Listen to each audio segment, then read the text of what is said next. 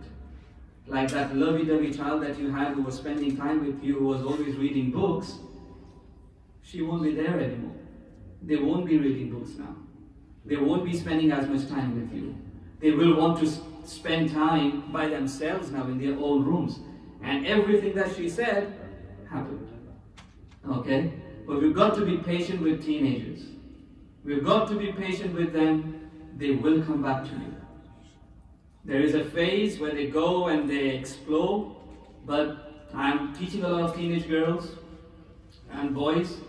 At the age of 17, 18, 19, they will come back to you. Okay? But don't flip in those years between 13, 14, 15 and don't go mad at them. Right? They will come back to you, inshallah, tabarak wa ta'ala. You just have to be with them, for them. You have to be like a friend to them. You have to support them. Okay? And I don't say don't discipline them. Discipline them. Where they need discipline, of course we need to discipline them. But you have to do it in the right way. Okay? So just the last one I want to make is, if they are too withdrawn, if they are spending too much time by themselves and not engaging with family, I mean, do we at least once a day sit as a family and eat? This is so important. One meal a day where the entire family sits together and eat. And I must confess, I don't eat with them because I eat really late. I've got a Bombay habit of eating late. But I sit with them when they are eating. I have my tea and they are eating. But you have to be with them at least once a meal in a day when the whole family sits together and eat and we're discussing things and we're just talking about whatever. And they are fighting. That's fine. But as long as we are sitting together. All these things are important. And lastly, we need to teach them manners. The best thing a father can give their children is adab. Our schools are not making them into good human beings. They might be good with maths, and they might be good with science, and they might become a dentist, they might become a doctor, they might become a pharmacist, an optician, a lawyer, whatever. They are becoming all of these things. Our schools and our education system are not making them into good human beings. We used to have a moral science lesson before. I don't know if they have it now. I'm not studying here, but I've never heard of a moral science where they tell stories and then there's a moral of the story at the end. All these things are not happening. We need to make them into good, sincere, honest, truthful Muslim. A one who is caring, a one who respects the elders and have compassion for the younger ones, a one who is, looking out for poor people and helping the poor people and needy people and feels their suffering. That is the kind of children we want, who is also joining ties with families, not when somebody rings a bell, they go upstairs. Mama, or whoever has come to the door, they don't want to meet them. No, we want someone who is respecting the elders and joining ties and, making our family stronger. That is a child that we want to raise, inshallah. We'll talk more about this, inshallah. May Allah give us the tawfiq wa akhiru da'wana and alhamdulillahi rabbil alamin. Hazrat Maulana ne rights of the children